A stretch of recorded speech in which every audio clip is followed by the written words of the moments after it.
The Rock and Roll Unraveled Show.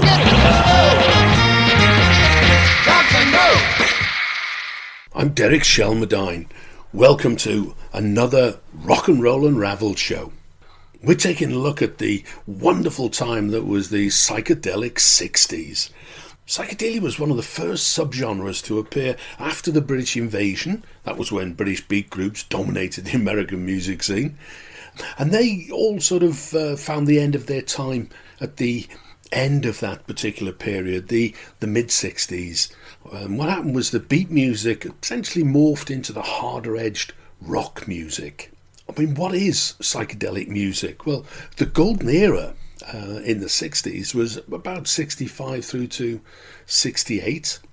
By the late 60s, the hits were over, and by the early 70s, psych bands were history. What's also interesting is that this era was the dawning of the first age of teenage counterculture. Now, what was different about psychedelia was that it was a multimedia.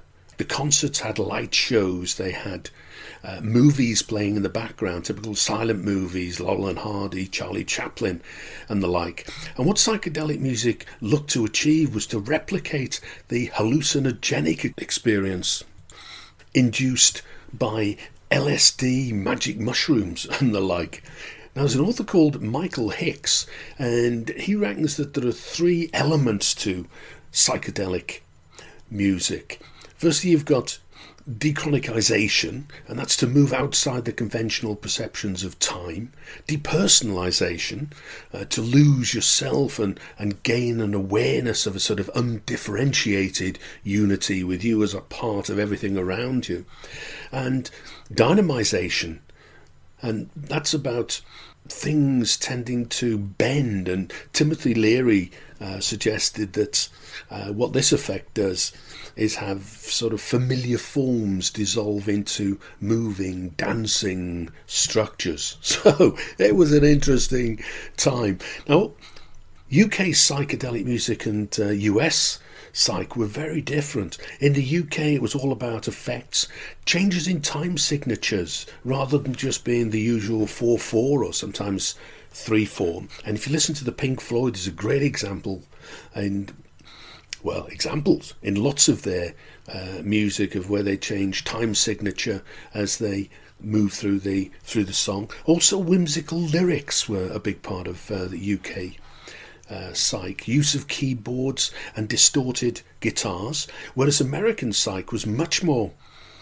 blues based and much less focused on whimsy. If you take people like the Grateful Dead, a good example, because they were there right at the very beginning, very central to the US psych, and they'd have long meandering guitar solos.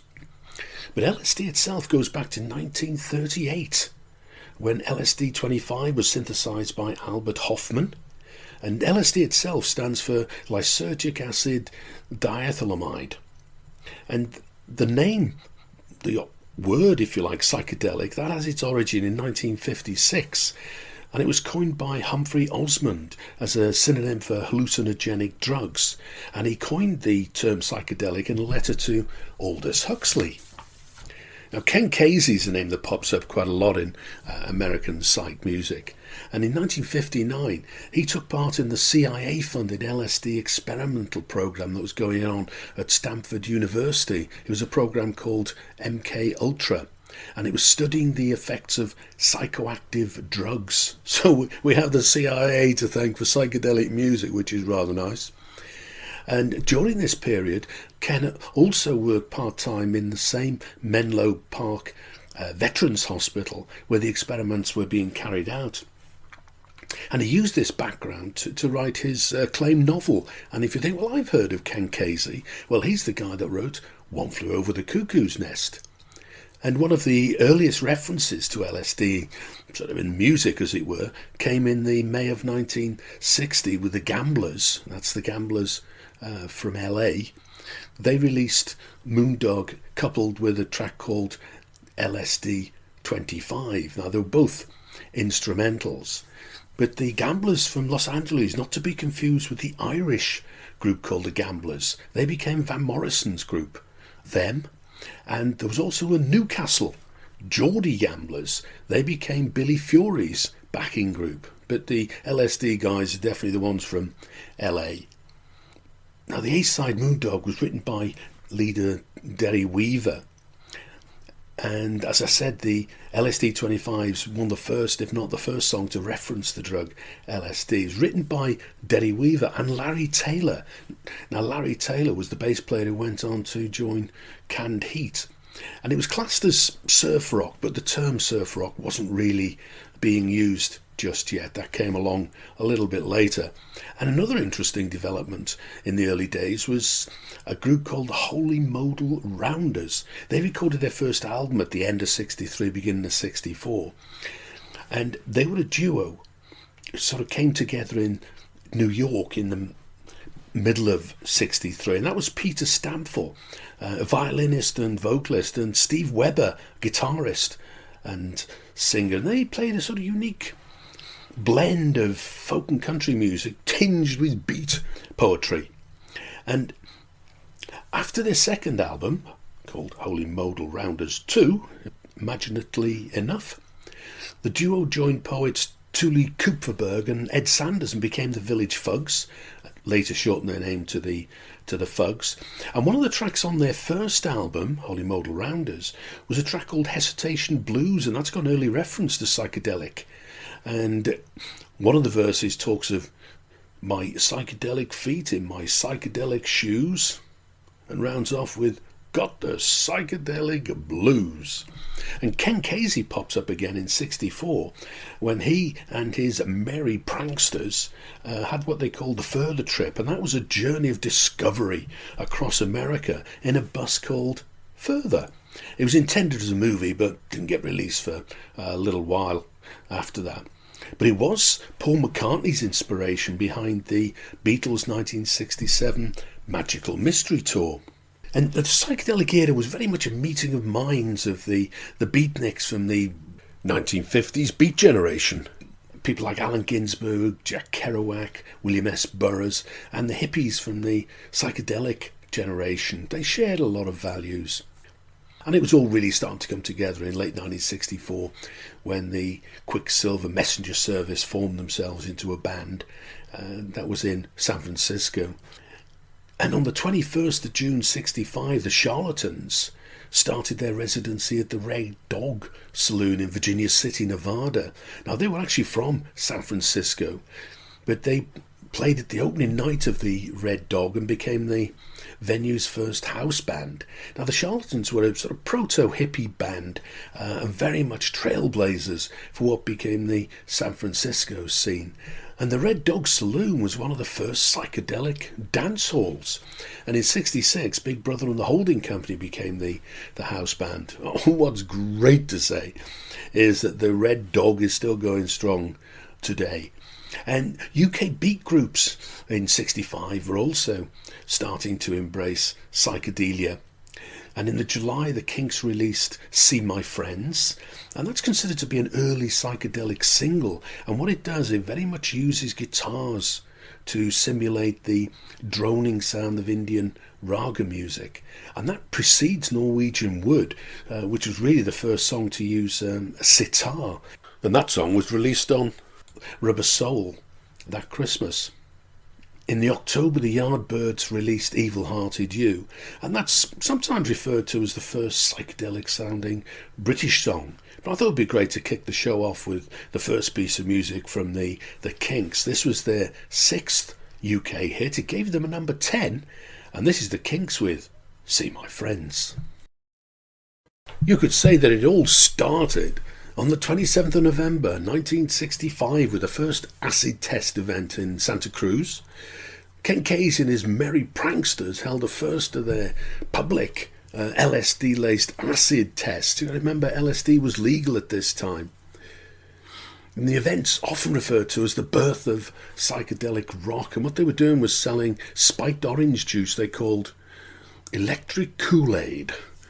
The music came courtesy of the Warlocks at this acid test just before they changed their name to the Grateful Dead, and they were regular performers at other Ken Casey organised acid tests. Well, in America, it was really all starting to happen at the beginning of 1966 on the East Coast. In the January, Nico played her first gig with the Velvet Underground, and they were very much driven by Andy Warhol and his multimedia experience, the exploding plastic inevitable. Now on the West Coast, in February, the 13th floor elevators were reviewed as psychedelic rock, and that was the day after they played the New Orleans Club in Austin, Texas, and the local newspaper, the Austin Statesman, reviewed the gig under the headline, "Unique Elevators Shine with Psychedelic Rock." And that's one of the earliest press references to a band being described as psychedelic. And these guys were very much pioneers of the genre. Their first album was called The Psychedelic Sounds of the 13th Floor Elevators.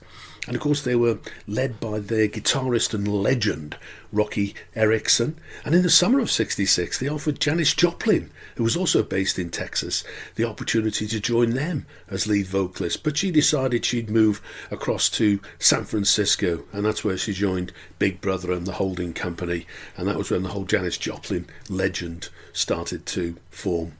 And some of the more established bands were now embracing the genre as well.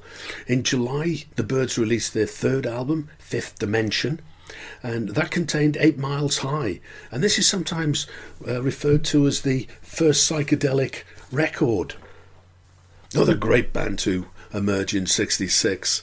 In November, the Electric Prunes released their I Had Too Much to Dream Last Night.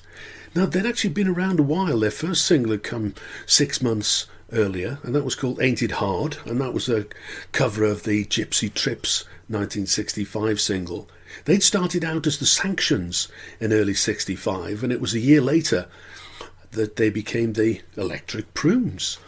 And that was when they burst onto the charts in the very early part of 1967 with I Had Too Much to Dream Last Night. It was a hit on both sides of the Atlantic. It was number 11 in America and a 49 in the UK. They only had one more hit single, and that was the wonderful Get Me to the World on Time. 1966 saw the whole psych scene develop in the UK as well. On the 13th of March, Pink Floyd were very much coming to the fore, and they played at the Spontaneous Underground. That was a regular Sunday night gig at the Marquee Club in London. It was the first time Floyd had played at that particular gig, but it was the 4th Spontaneous Underground night at the Marquee. In mid-66, the Incredible String Band released their first album, The Incredible String Band. They were a psychedelic folk trio at this stage, and they were Mike Heron, Robin Williamson and Clive Palmer. And it was October '66 that the Floyd's reputation started to really get itself established. And that was at a gig to launch the International Times, known as IT, at the Roundhouse Club. And that was the first UK underground newspaper. There was another great counterculture magazine at the time as well. That was Oz. That was founded in Australia in 1963 and came to the UK in 1967, January 1967. They had the first edition of Oz. And the Pink Floyd's first underground performance was on the 14th of October, and that was at All Saints Hall in London's Powis Gardens. And that was where they really started to use psychedelic effects and mixed media, lights and films. And a British psychedelia had arrived. The Floyd's lineup was Syd Barrett, Roger Waters, Nick Mason and Richard Wright. But it was very much Roger Waters, Nick Mason and Rick Wright that started the band. They all met while they were studying architecture, believe it or not, at Regent Street Poly. And they formed a group called Sigma 6, and they were playing R&B covers. And they also performed as the Megadeths, the T-Set and the Abdabs. Sometimes the Abdabs was a little extended, and sometimes it was the Screaming Abdabs, and sometimes it was the Architectural Abdabs. But the lineup started with those three, and then they were joined by jazz guitarist Bob Close and, of course, Syd Barrett. The name evolved to the Pink Floyd sound, and that was chosen by Syd Barrett, and he picked a couple of bluesmen for that, Pink Anderson and Floyd Council. And when Bob Close moved on, well, they shortened the name to Pink Floyd, and the rest, as they say, ... And just before Christmas, on the 23rd of December 66, the UFO Club opened in Tottenham Court Road in London. It was established by Joe Boyd and Hoppy Hopkins, a couple of major players in this particular area. And that was the UK's first psychedelic club. And in early 67 in America, Timothy Leary released an album called, not surprisingly, Turn On, Tune In, Drop Out. Now, Timothy Leary was a psychologist, writer, and very much an advocate of LSD. And a legion of 1960s hippies heeded Timothy Leary's counterculture advice to turn on, tune in, drop out. And it was in the January of 67 that there was an event that was billed as the powwow, a gathering of the tribe's human being. And that was in San Francisco Golden Gate Park. Haight-Ashbury district in San Francisco was rapidly becoming the centre of the hippie universe. And the event itself was inspired by a new law in California that was banning the use of LSD, and that had come into effect the previous October. And the event really brought the beat generation and the hippie culture together. Beat poet Allen Ginsberg and LSD guru Timothy Leary were there, along with counterculture guy Jerry Rubin. Music courtesy of Grateful Dead, as you'd expect, Quicksilver Messenger Service and Jefferson Airplane. And it was in the February that Jefferson Airplane released their second album, Surrealistic Pillow. Now it's had a couple of classic tracks on it, White Rabbit and Somebody to Love. And this is Jefferson Airplane with White Rabbit. You're listening to Derek Shelmerdine with the Rock and Roll Unraveled show.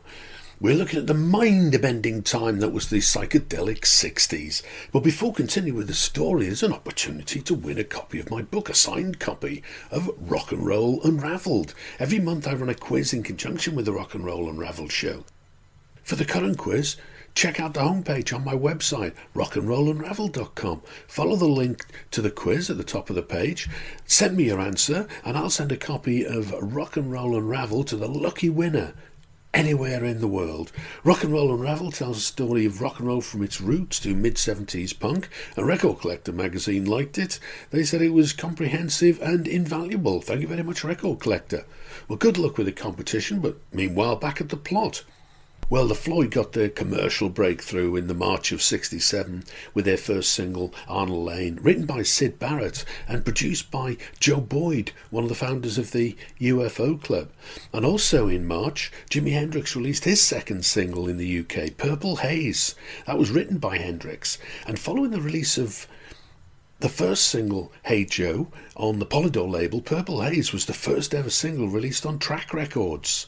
Now, Track was the brainchild of the Who's managers Kit Lambert and Chris Stamp, and Purple Haze was followed by Pictures of Lily from The Who and Desdemona from John's Children. The 29th of April saw the infamous British Freakouts 14-hour Technicolor Dream, and that was at London's Alexandra Palace. Some reports put the number of people there around 10,000. And what was happening was that IT, International Times, was facing prosecution again and needed money for its defence. And a flyer at the time described the event as London's own hip newspaper, the International Times, presents giant benefit, 14-hour Technicolor Dream, 30 top groups, kaleidoscopic colour, beautiful people, followed by a free be-in on Sunday, tickets £1. Those are the days.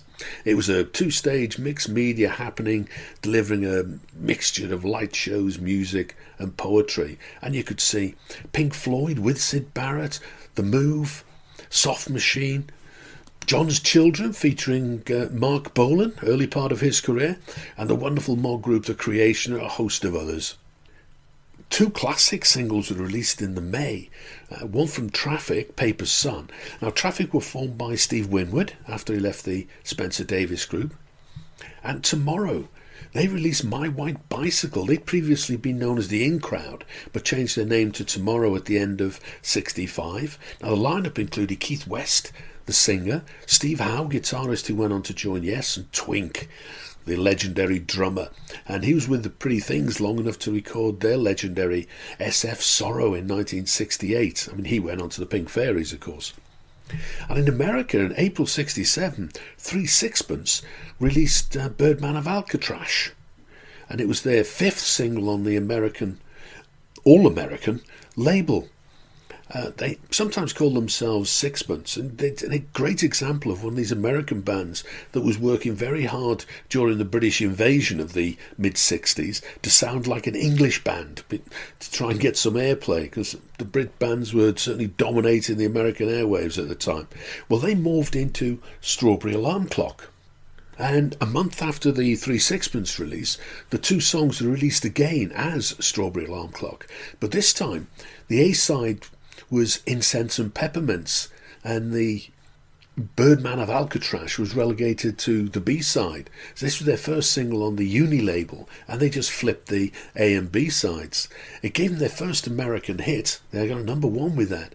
Sadly, they didn't have any success in the UK, and then they had one more American hit with Tomorrow in early 1968. Meanwhile, in the UK, you've got The Smoke, who released their My Friend Jack in the February of 67. My Friend Jack was a classic psychedelic song. The lyric includes lines like, "My friend Jack likes sugar lumps," and a reference obviously to LSD. It used to be absorbed into sugar lumps as one of the ways of taking it. This ensured, of course, that it was banned by the BBC. And in the June, the Summer of Love, the Beatles released their legendary Sgt. Pepper's Lonely Hearts Club Band, 50th anniversary of that now. And it included the track Lucy in the Sky with Diamonds. Lucy, Sky, Diamonds. Everybody at the time thought this was LSD. But apparently not. Apparently the title was taken from John Lennon's son, Julian. And what it was, he'd made a painting of his 4-year-old friend, Lucy O'Donnell, and he'd call that painting Lucy in the Sky with Diamonds. Now, this wasn't the Beatles' first venture into the world of psychedelia. In the August of 66, they'd released Revolver, that included Tomorrow Never Knows, and at the end of 65, their previous album, Rubber Soul, contained a track called Norwegian Wood, which is the first pop song to feature a sitar.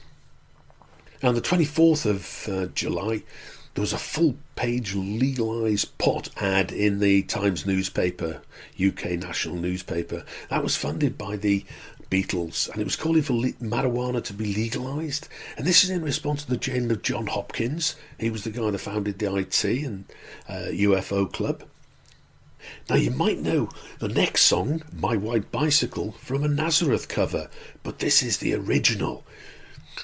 The song itself was inspired by Amsterdam's free white bicycles in the 1960s.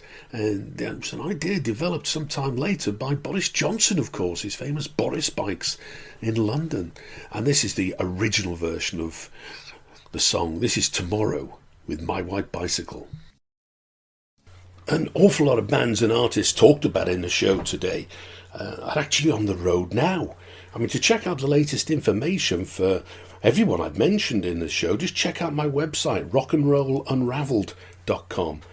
And at the top, you see something called 1960s, 1970s Artists Touring Now. Click on that and take it from me. If they're still alive, you'll find these guys out on the road.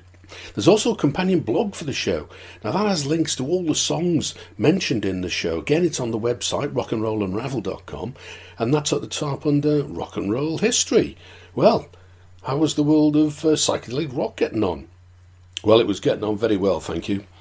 In August of 67, Pink Floyd released their first album, Piper at the Gates at Dawn. Now, Syd Barrett wrote 10 of the tracks, including 2 in collaboration with the rest of the group, and just 1 track was written by Roger Waters. That was the wonderfully titled Take Up Thy Stethoscope and Walk. Pink Floyd were a very different band in the early days. Now, the album's title was taken from the title of Chapter 7 of one of Barrett's favourite books, Wind in the Willows, from Kenneth Grahame. And the song Chapter 24 was inspired by the 5,000-year-old Chinese tome I Ching, the Book of Changes. Syd Barrett's also credited with the design of the rear cover. Now, the album was produced by Norman Smith. He'd recently parted company with George Martin, and he'd been the engineer on all of the Beatles' output since Love Me Do. The last thing he worked on was Rubber Soul, and a man of many talents as Hurricane Smith. He had a chart success on both sides of the Atlantic in 1972 with Oh Babe, What Would You Say? And around this sort of time, the September of 67, Tyrannosaurus Rex made their live debut at London's Middle-earth. They were the psychedelic folk duo of Mark Bolan and Steve Berggren Took. But sadly, by the time we get to the October, we're already starting to talk about the death of psychedelic rock, and really three things in the October were very much landmarks in the demise of the genre. On the 6th of October, the club UFO in London closed its doors. It only opened on the 23rd of December 1966, so it didn't quite see its first birthday. And then on the same day, in fact, 6th of October, in San Francisco, you had the Death of Hippie March. Now, the residents of San Francisco's Haight-Ashbury district had organised this event to mark the end of an era. The hippie movement started with high ideals, but really had become polluted by, well, big business. The march was staged as a mock funeral, with a coffin for an imaginary character, Hippie. Now, he was killed off by overexposure and rampant commercialism, basically. And the march was to mark the passing of the genuine article and to tell aspiring flower children to stay at home where they should preach the message to their neighbours. Now, Haight-Ashbury had become the centre of the hippie universe, and the drug-fuelled hippie philosophy was one of free love in a sort of sharing, communal society where money was more or less meaningless. The idea, though, had been hijacked by hip capitalists, and the hippie ideals were now big business. Now, Frank Zappa and the Mothers of Invention were recording the final sessions of their album We're Only In It For The Money at the time, and that was very much a parody of the Beatles' Sgt. Pepper. And the phony hippies found themselves an integral part of Zappa's satire on American society. If you've never seen the cover for We're Only In It For The Money, have a quick look somewhere. It's easy enough to find.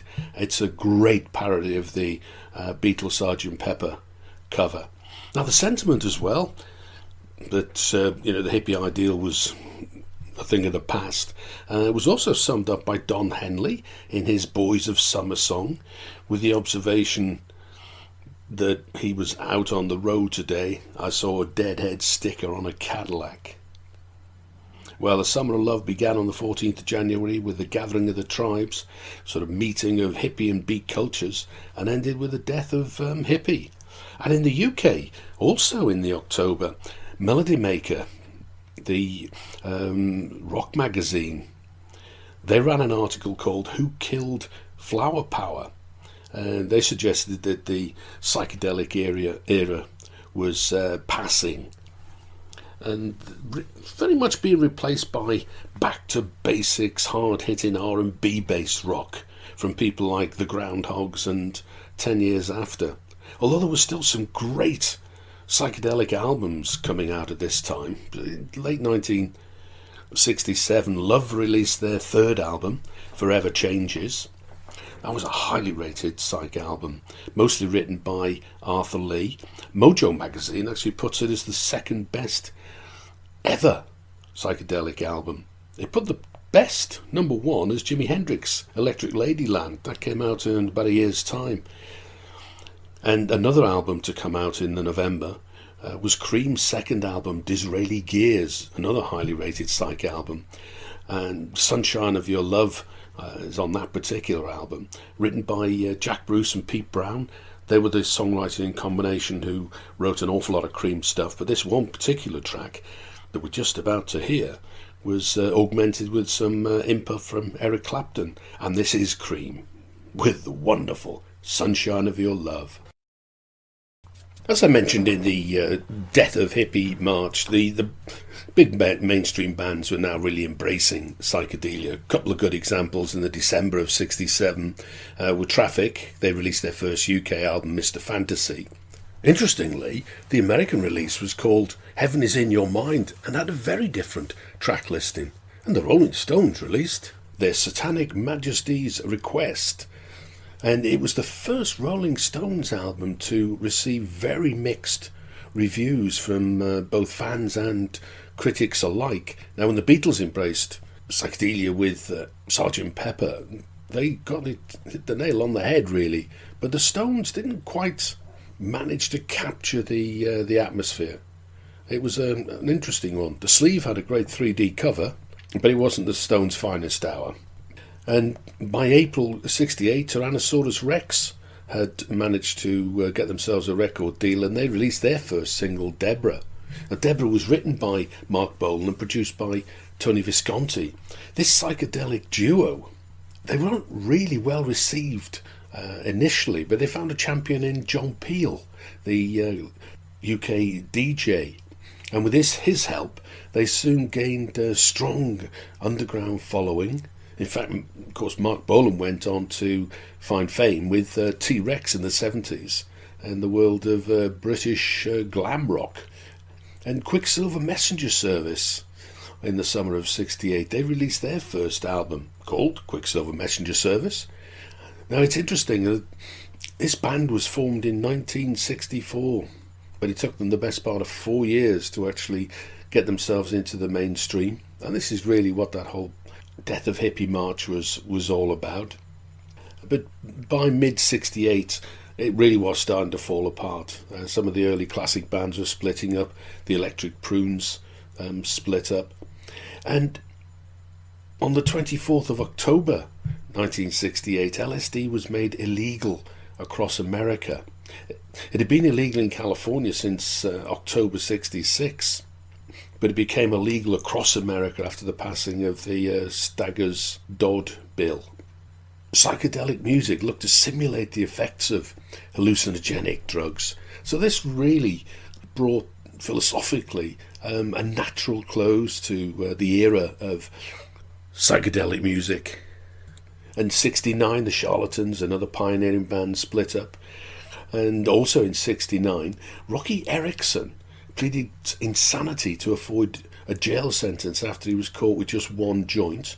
I'm not quite sure if he might have thought it backfired after, because he was committed from 1969 to 1972. And this essentially marked the end of another one of the real pioneers of psychedelic rock, the 13th Floor Elevators. And an American band that didn't do so well over here, the Strawberry Alarm Clock, they were falling apart in the early 70s. Ed King left in 1971. In '72, Ed King joined Lynyrd Skynyrd. He joined as the replacement for bass player Leon Wilkeson, but then Wilkeson returned and King became famously the third guitarist in the group. And as well, '72, Quicksilver Messenger Service, they decided to go their own ways. It was all over, really, for the psychedelic '60s. But it's still an exciting time for rock and roll. Lots of new genres appeared in the late '60s and early '70s. Glam rock, heavy metal, space rock, jazz rock, fusion, and, of course, others. Well, that's it. I've been Derek Shelmadine. You've been listening to the Rock and Roll Unraveled show and the story of the psychedelic '60s. I hope you've enjoyed listening to the show as much as I have in putting the whole thing together. If you're into social media, I'm on Twitter at RNR Unraveled and Facebook at Rock and Roll Unraveled. Remember, you can win a copy of my book. That's a signed copy of Rock and Roll Unraveled.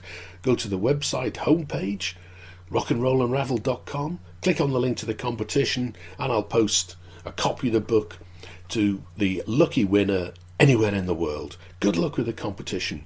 Join me again next time for another look at a little piece of rock and roll unraveled.